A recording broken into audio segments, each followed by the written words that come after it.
What's up, bookworms? This is Megan coming at you with another Cantina conversation. Today's episode features a chat with Matt Goldman. We're talking about his book, The Murder Show. That book is available on April 15th.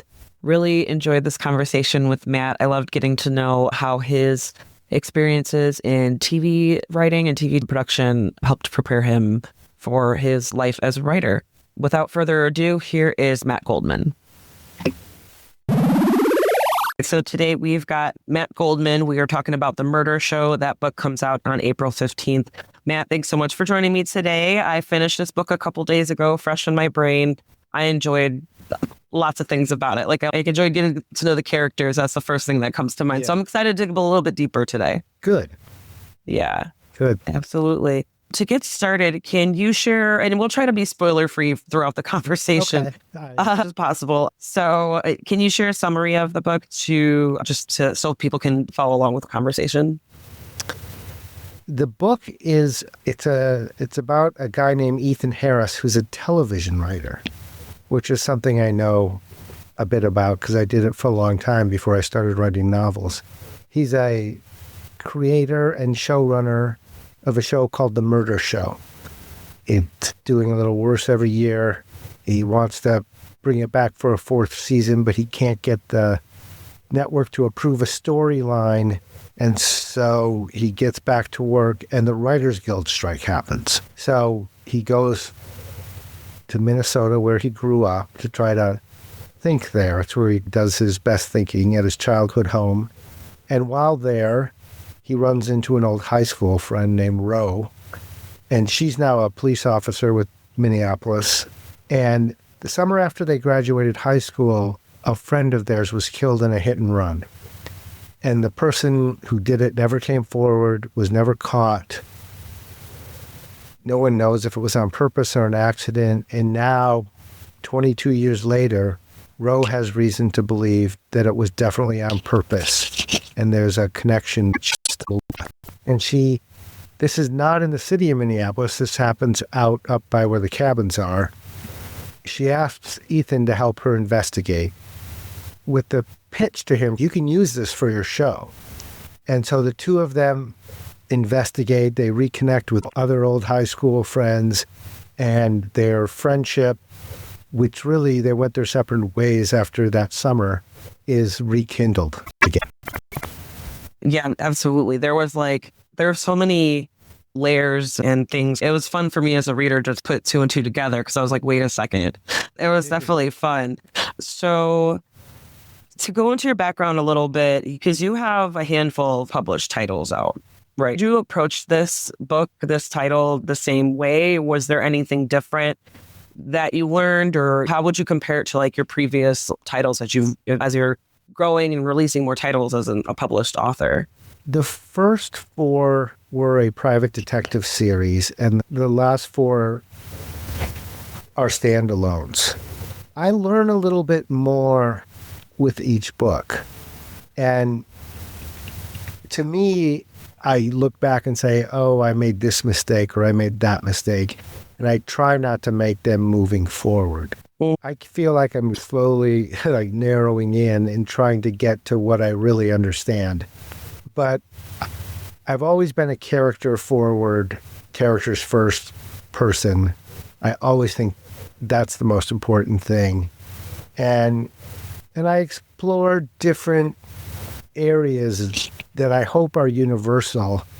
This one is connecting with being an adult and connecting with your high school friends and having a memory of that time and an image of that time, and then all these years later finding out maybe that wasn't the truth.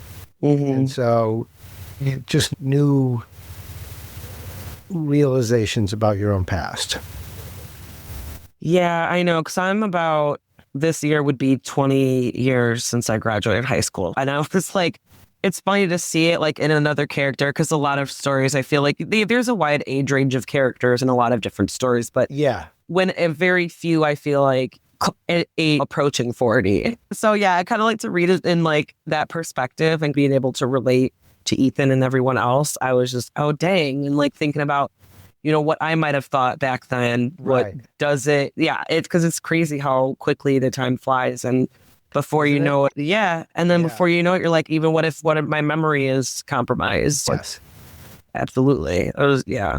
And it's you're becoming an adult at that time. You kind of have one foot in adulthood and one in childhood, and you think you know what's going on, but you don't really. And so it's looking back on that time, it's a very formative time, is really interesting.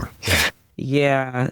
Yeah, absolutely. So I want to get into, so like I want to kind of piggyback of something you mentioned earlier about your professional career that you were doing before you became a novel writer. I think that's so cool. And I want to explore, were there anything that you experienced or during your professional lifetime that might have prepared you for choosing to work solo as a writer? Did anything prepare you? What was the biggest lessons learned? Stuff like that. Oh, that's a good question. So many. So I'll just try to hit some main ones. One is, as a television writer, I learned about character, dialogue, story development, series architecture, relationship arcs, really almost everything except prose. Pace. Pace is a big one, especially in crime fiction. Yep. When I started out, we were working in network TV and there were commercials, and we would have to try to have something interesting happen at the end of every act before the commercial, so people would sit through it for the next part. And that's really how my chapters end off. I also learned a lot about receiving feedback from people and what's valuable and what's not valuable. Young writers often think this is precious, this is a work of art, I'm not changing anything. I know when my editor, this is my 8th book with her now, when I responded to her first set of notes, first of all, I thought they were light. I didn't think they were intrusive.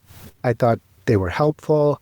And she thinks I'm great because I actually listened to her. Yeah. But compared to Hollywood, the book world is a smarter, kinder place. And I always say I feel she's in the boat rowing with me. But I was really seasoned. I went through all those awkward writer stages in TV. So it really helped me come into the book world much more experienced and ready for that process. And to this day, I still think it's great. Yeah. Yeah, that's a strong relationship with your editor. Yeah. For 8 books, that's awesome. Yeah. For real. 2 more at least. So Nice. Yeah. Yeah. Awesome. Yeah, that makes me think about like just from other authors I've spoken to who might have done the same thing, like was in TV production and started writing. I just think it's crazy because you're in an environment in the television Hollywood world. There's so many cooks in the kitchen and there's just so many divas. And so, not just amongst the cast, it's, behind the scenes, everybody seems like I wouldn't be surprised. And it's like long days and so stressful and all that. And it's such a 180 to move to writing a book. Like it is. To me, that's wild. Things there. Yeah. One of which is work ethic. Yeah. Oh, absolutely. I have a lot of books coming out in the near future, and people are like, how do you do that? It's just my job. It's what I do. And that's how I treat it. And on television, you have to get it done. There's an air date. There's a shooting date. There's 200 people and the crew waiting for your script. And it was a really good training ground. That said, I wish I had started writing novels sooner, because now I feel like I'm trying to catch up. But yeah, I didn't love the group effort part of television. It's hard to have a single vision come through clearly. Yeah. The first show I worked on as a baby writer when I was 26 years old was Seinfeld. And I watched Larry and Jerry tell the network to take a hike, and I thought, oh, that's how you do it. But that they were an exception. They got away with it, and thankfully, because that show was able to find its feet and its voice and go on to do what it did. But it's really a fight to try to get a voice clearly heard. Yeah. Yeah, I imagine. And it's just an environment that I'm happy keeping the distance that I have from it. I've never cared about it, and I appreciate the work that comes out of it for sure. I love watching movies and keeping up with television series, and all of it's definitely entertaining, and I love it. but I have no desire to be a part of that process. So it's really, that's why I think I just appreciate when you and other writers, like I said, in a similar situation, just you hear a little bit about their experiences and how they use that to fuel or even inspire, like how Ethan is for you, I'm guessing, like a character or a situation. Yeah, one thing that really drives Ethan is he's 40 years old. He, until he created the murder show, he was a staff writer on other people's shows. And if the murder show doesn't get picked up, he's feeling like he's too old to go back on staff. Like no one's going to want him.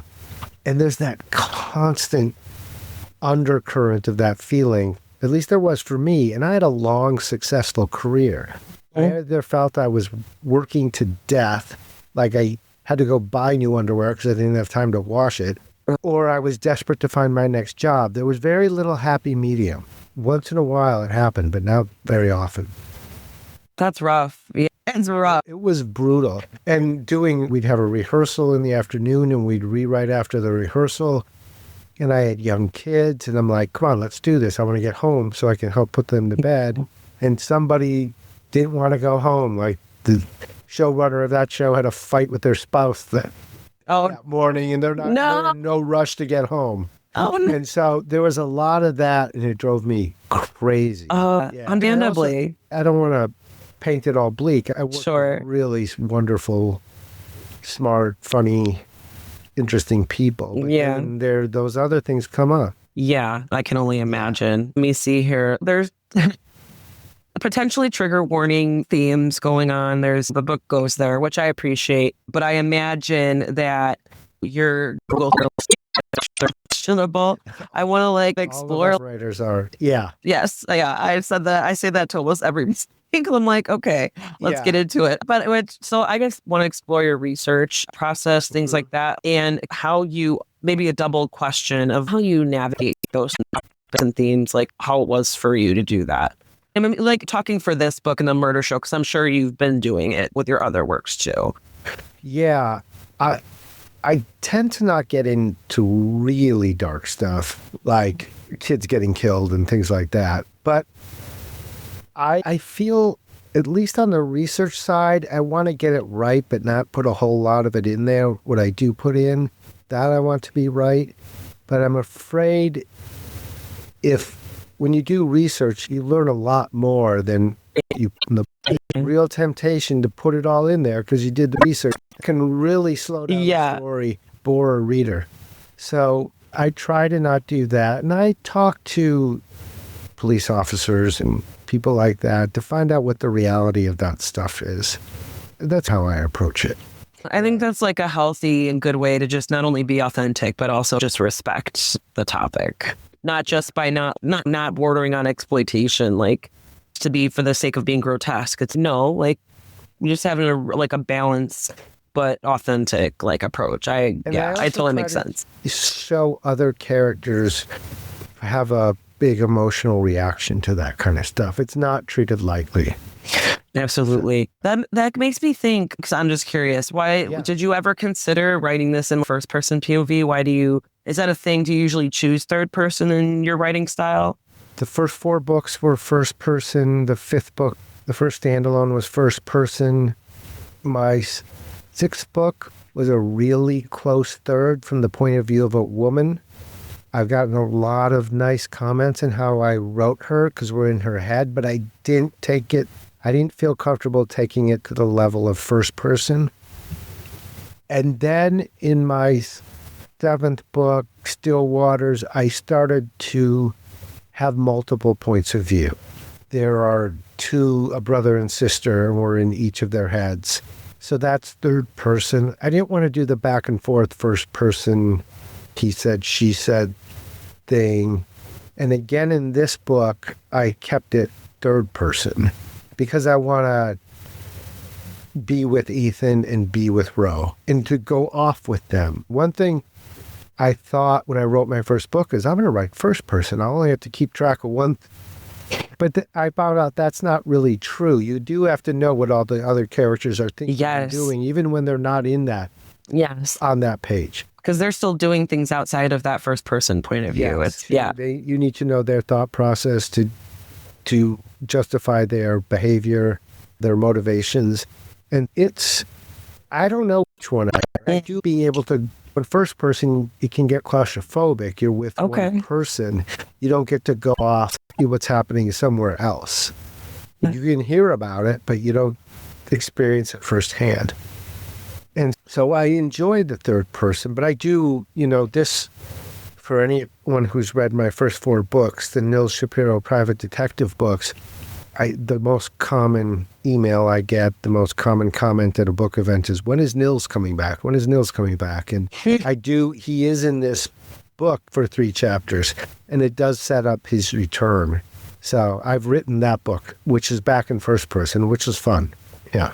Oh, okay. So which character was he again then? What's his name? He was the private detective who had the little girl at the restaurant. Okay, I liked him. Ethan consulted with. And then his wife is the chief of police. Yeah. So when she's running into problems at work, she brings them home to him.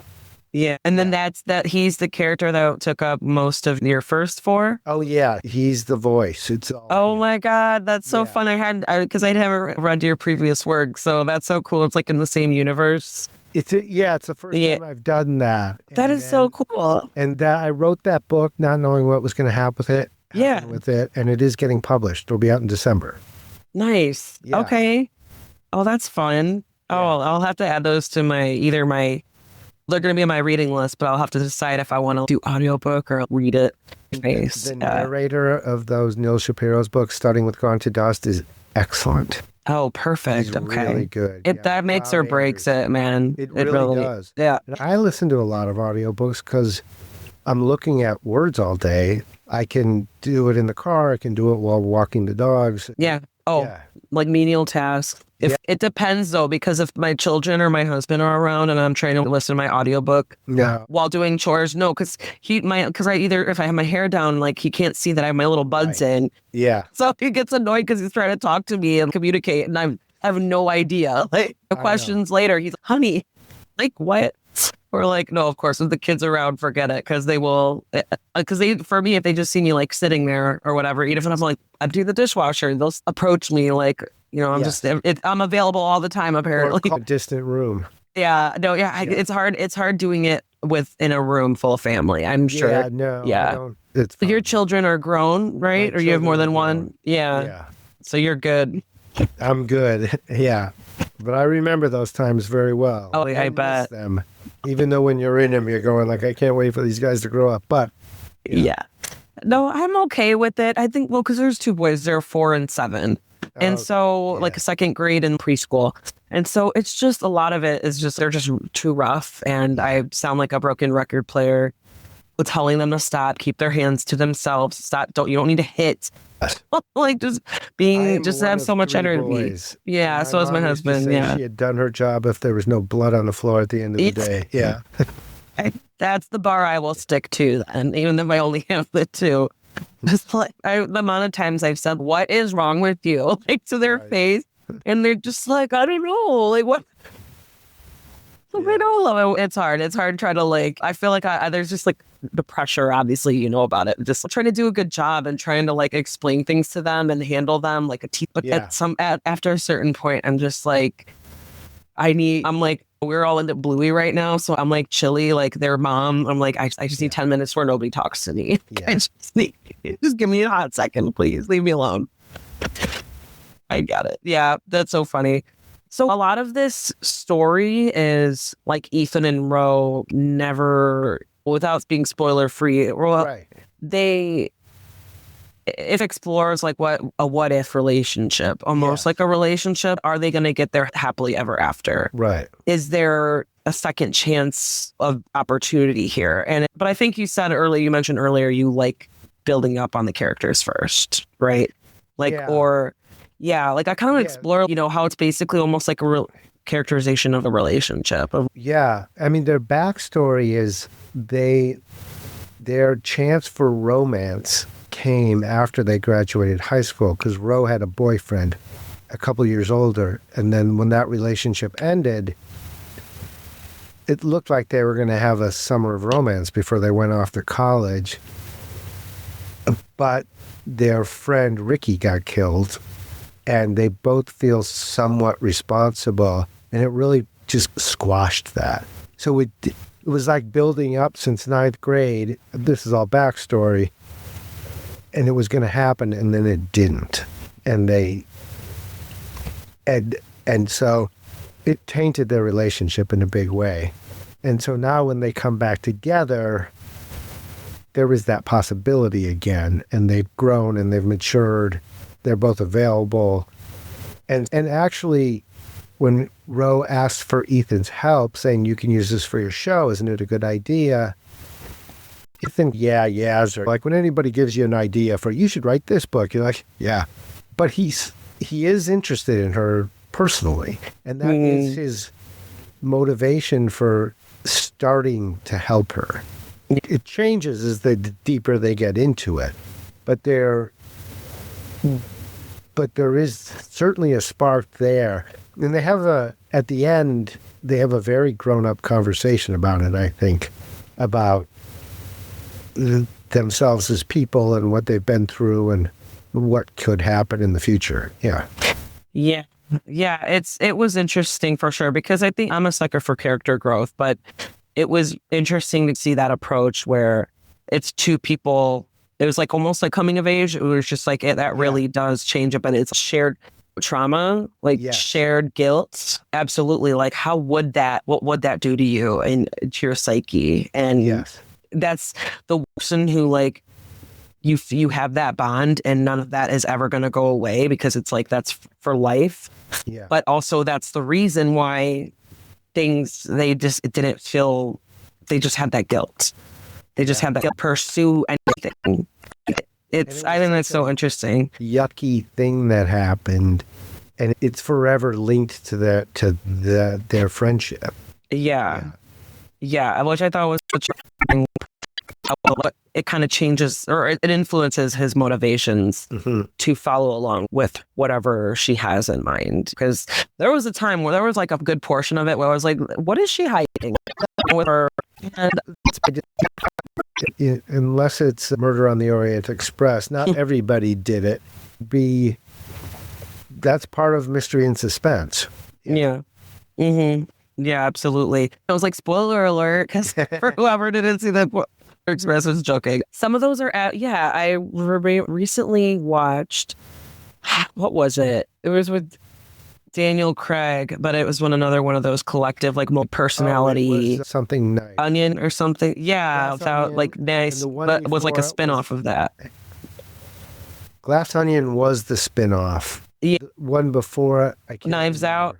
Knives Out. Yeah, I got it. Yeah. I remember I haven't watched a movie with that premise in a long time. Right. And it reminds you of there's something to be said about suspense. There's something to be said about murder and like how many murder mystery, but like how many ways can you spin it and what kind of vibe can you give it? Is it going to be a cozy murder mystery, or is it going to be like detective suspense thriller? It like even the couple of cozies that I read, I've enjoyed too, because it does have that element of the character is learning things. A lot of character in cozies. Yes. Yeah, for sure. And then, I think it's interesting also to be said about putting it in film version versus TV version versus like novel version, because it also reminds me of how you had to learn how to write scripts or work with scripts and not with prose or not with like that type of storytelling. In books, I also had to really learn I've always been a huge reader, and I've always really paid attention to prose. That's always mattered to me a lot. To anybody in particular when you were like getting the knack for the suspense writing of it? Was there anybody that kind of got you, author that kind of their work got you? Not try to emulate, but it was really Raymond Chandler, who was one of the godfathers of American noir, because of his private detective Philip Marlowe would narrate the books, have this very wry observations about social things, was very funny. And when I read Chandler, I thought, oh, that's how I can write one of these books. I'm not comparing myself to Raymond Chandler or Neil Shapiro to Philip Marlowe, but I can use my comedic voice that I've developed over decades and give that to a character to narrate a darker story. That was really what made me think I could do it. So I was reading the genre, which I had never read before. I'd always been a literary fiction snob. I was reading the genre because I thought I was going to move from comedy writing to drama writing in television. Thought, oh, I'm going to end up on a police show or something. But when I started reading it, I fell in love with it so much, I just sat down and wrote one. And that kind of changed my life. Nice. Yeah. Nice. That's cool. I love that. Where it was, like maybe, I don't know, the stars aligned, the universe was like, here, try to align. Yeah, that's so like cool. I said, those moments were rare where I wasn't being worked to death or worried about my next job. That was one of them. I had a 4-month window where I was done with one TV show and I knew I was going to go work on another one in a few months. And that's when I just sat down and really with no plan. You have a 4-year-old and 7-year-old boy. Some of that doesn't go away for us. Like, I wasn't very thoughtful about the process. I just sat down and did it. Like, why'd you do that? I don't know. And it worked out. Yeah.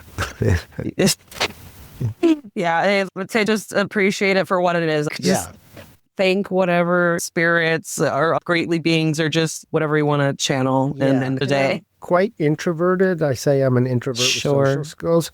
So to be working alone instead of a room full of writers, I'm much more energized. Oh my gosh. Yeah.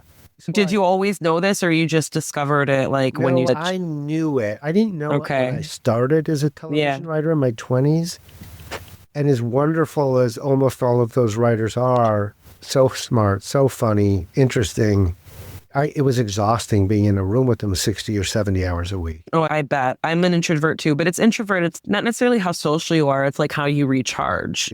Some people, because some people I imagine who were like that, who you were like small doses. I needed him in smaller doses. Yeah. That he might have been the one who thrived off of like other people's energy and things like that. Yeah. Because it's really like introverted. I have no problem going out and about and doing things or getting my like social events or even like professional events. It might take me a minute, might take me a little bit of liquid courage, but like I get like a little whatever, but it's that. But I think when I need like to just rest, there's a threshold that I meet where I'm like, no, like I gotta, otherwise I'm just gonna not talk to anybody. Yeah. Like I'm not in the mindset for this. The authors who are extroverts and get recharged by being around other people, I don't know how they ever write a book. Maybe they go to a loud coffee shop or something and make chit chat with people. I don't know, but if you need your alone time, it's a really good job. Oh, absolutely, 100%. I'm right there. That's why I like read books. Like my therapist, she says you eat books like they're strawberries, because I explained to her, she knows like everything, and so she's like, no, you eat books like strawberries, and like this is what you're doing. This brings you joy, and I'm like, yeah, absolutely, because otherwise I'm like so content going to a restaurant or a bar by myself and have a drink. And I got my drink, my water, my book, my notes, like I'm good. Like I'm so content, just even if I need, that like vibe, that energy. Yeah. I'm so content where like I enjoy my me time. I just need it. And introvert could be something, but it's also, I don't know, your me time could be a girls' night or boys' night, like with friends. Like that could, it's all about what you need to do. And so that's different for everybody. So I could, it's so funny the comment about the extrovert thing, because it's so true. It's maybe they switch their days and like recharge, and one day to recharge, a day to sit down, get down to it. Yeah. So it's the right, book writing is the right place for me to be. Yeah. I'm glad you figured that out, even if it was later than, Hey, you have something to show for your discomfort, for your lack of energy and your lack of balance. And now you get to be like relaxed, cool dad when your kids come back from college or whatever, like whenever they come back home or whenever you go out there, unless it's not true. No. I bet yourself more involved a little bit, maybe. Yeah, I'm really lucky. My kids went away to college and they came back. That doesn't happen all the time. They live pretty close to me and I'm very close with them and get to see them once a week for a 30 and 32-year-old, which is what they are. That's pretty great. Yeah. Oh, Yeah, they're like that. That's also something to be said that when they grew up, they still wanted to be nearby and kept you guys within reasonable distance. Like they were like No, that. it's nice. Yeah. Yeah, I would say we're almost in the middle with between my parents and my in-laws, where we ended up suburbs outside of Chicago. Yeah. Yeah. So but it was like also it's like I'm pretty close with my family, but I also have extended family who's like everywhere. So wouldn't have been the end of the world. And my brother's been traveling like forever, like hopping around different places, works or goes to school. So I get it. But I think like now that we have kids, it's no, we can't go out of state. We definitely need that portion. 100%. Oh, that's good. That's fun. That's like a little fun like stage in your life where it's like lots of things to learn after. You would think as a Hollywood experienced professional that you've seen it all, but now you're like, wait a second. Okay. No, it does. It feels like I really started a new career at 5 years old. And you learn new things about yourself, right? So I mean, that like we were just chatting about. Yeah. Yeah. That's That's really cool. Invigorating. Yeah. I love that. I love that you put in, you're like on your well-earned doing what you want to do. Like being able to appreciate what you're doing. But yeah. That's awesome. I love that. Just a few more questions, which I always ask this because I always like getting the answers. A two-parter. What was the most challenging part to write or the most enjoyable part to write? I'm thinking back because I've written a few books since this one, even though this one's not out yet. The most challenging part for this book, and again, I can't say too much about it because I'll give stuff away, but it's true in all books. It never stops being the most challenging part. I call them bridge chapters or bridge scenes, where you write something that really works, you know what you want to get to, but you don't know how to get there. Those can be really difficult. That's when I get stuck sometimes. And the other difficult thing, without giving anything away, was figuring out the nuances of the antagonist's motivations. That was difficult to get that just right. But it comes out in an interrogation scene that Ethan goes to, because that person will only talk to Ethan, even though the cops are watching with cameras. But to get that person's story just right was difficult. And I think my most fun thing to write, one is Ethan's parents were really fun for me to write. Yeah, sweet. He doesn't have a very good impression of his dad, but no, and his dad's kind of a character. But his dad is also like obnoxiously supportive of him, because Ethan supposedly went home for the Jewish high holidays, and he keeps not going to any of them. And his dad makes excuses for him, like he's working hard. The guy's got a work ethic. And so that was really fun. And then just writing Ethan and Rose relationship was also a lot of fun. I could have fun, yeah. Yeah. We're just kind of, they won't they? Yeah.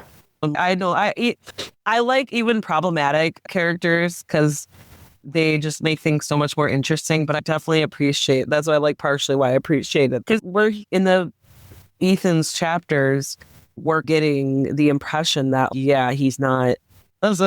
he doesn't hold his father's approval in high regard. Like but then when his dad actually comes on the page, it's kind of not that bad. He's great. Like when he was younger, his dad was a bit of a con man. Yeah.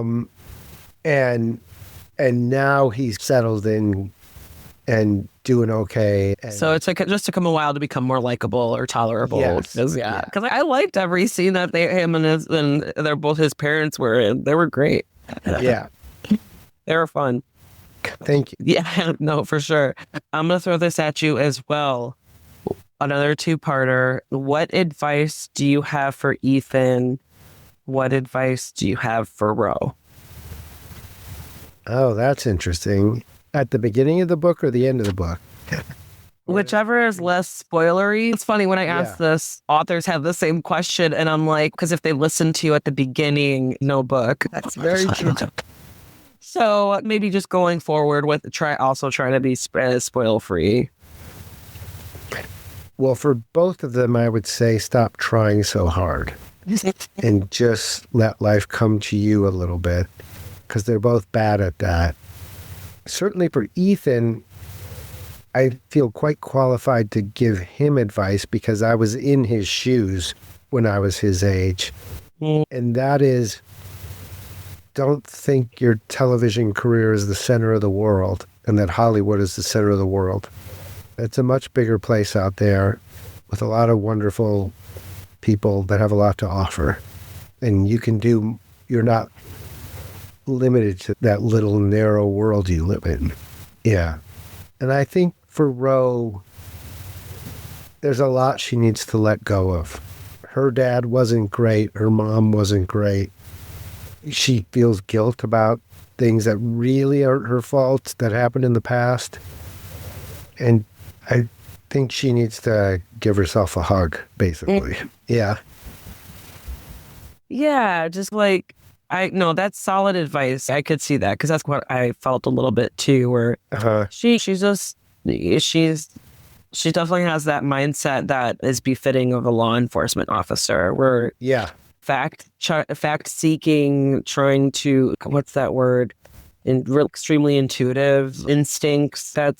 She doesn't, and she's tenacious. Like, she doesn't let anything. Right. She's like, Ethan can't talk her out of it. No, Marty can't talk her out of it. Like, she can't let it go, and she doesn't let it go. Yeah, and that's obviously it makes for a great person in her career, but it's not helpful 100% of the time, and it's also for her well-being. It's like, you got to give yourself give yourself a break. Choose one thing to be pissed about.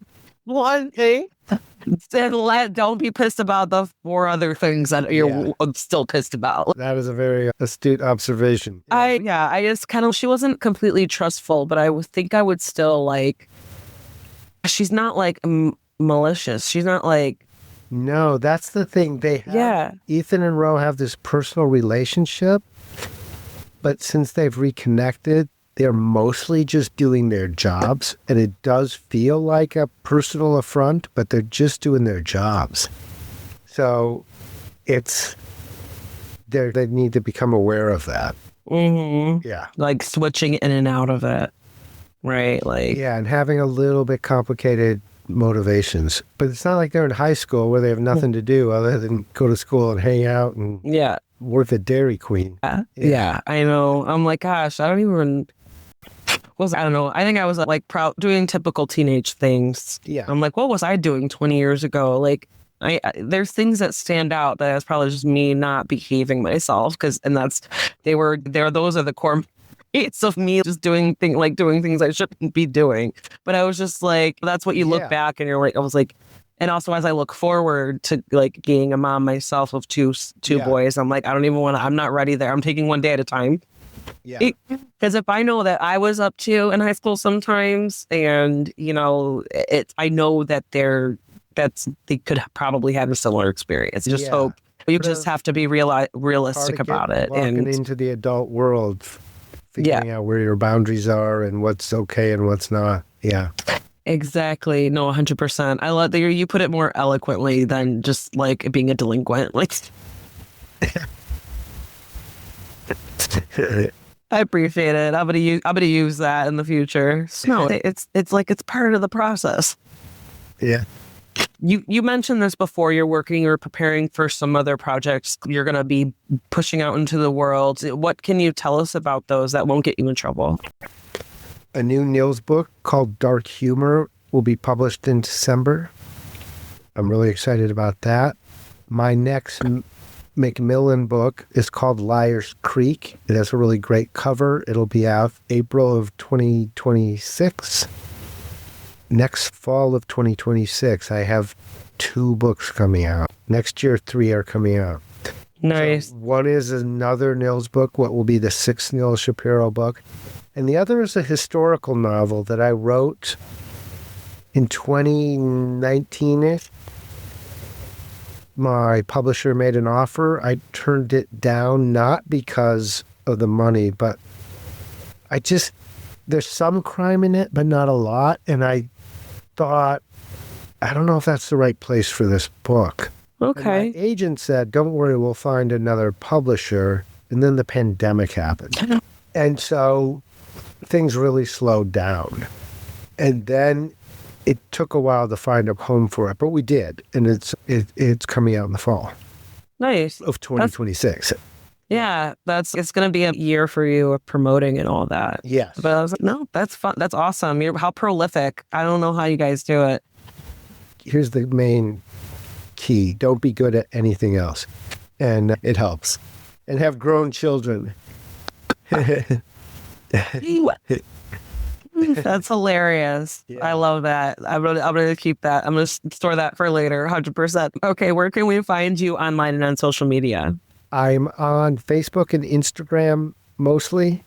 I'm also on Blue Sky and Threads. I have a personal page and an author page on Facebook. My website is mattgoldman.com. You can sign up for my newsletter there. You can contact me that way. Nice. I'm going to start posting in the next day or so about the book tour for the book. So people, cool. If they happen to be in one of those towns, they'll know where and when I'm going to. Do you know offhand if you're going to be in Illinois and Chicago? I'm not. Why not? I would love to. That I have friends there. I have family there. You'd have a shoe-in to beef up your audience. Maybe I'll come down there at the end of the year for the Nils book. Yeah, that'd be cool. Yeah, feel free to reach out I appreciate that. Yeah, well, just even if you want to set this up again and talk about return as a guest and talk about that one in December. Yeah, no, and then if you're doing a signing out there or whatever or promo event, I'll do my darndest. Yeah. I'll do my damnedest to make it work. Matt Goldman, The Murder Show, that comes out on April 15th. Thank you so much for chatting. For taking the time and for your honest answers. I love it all. And like I mentioned earlier, when and if, you're releasing your titles or even looking forward to next year, whatever, feel free to reach out. I'd love to chat again. I will do that. Thank you. I really appreciate it. And I enjoyed the conversation. And there you go. That was Matt Goldman talking about The Murder Show. That book is available on April 15th. Check out the show notes where you can find links to purchase the book and where to find Matt online and on social media. Find Cantina Book Club online and on social media as well. Make sure you subscribe on the YouTube channel. If you need book recommendations, please visit cantinabookclub.com. All sorts of genres are available there. And as always, thank you guys so much for listening.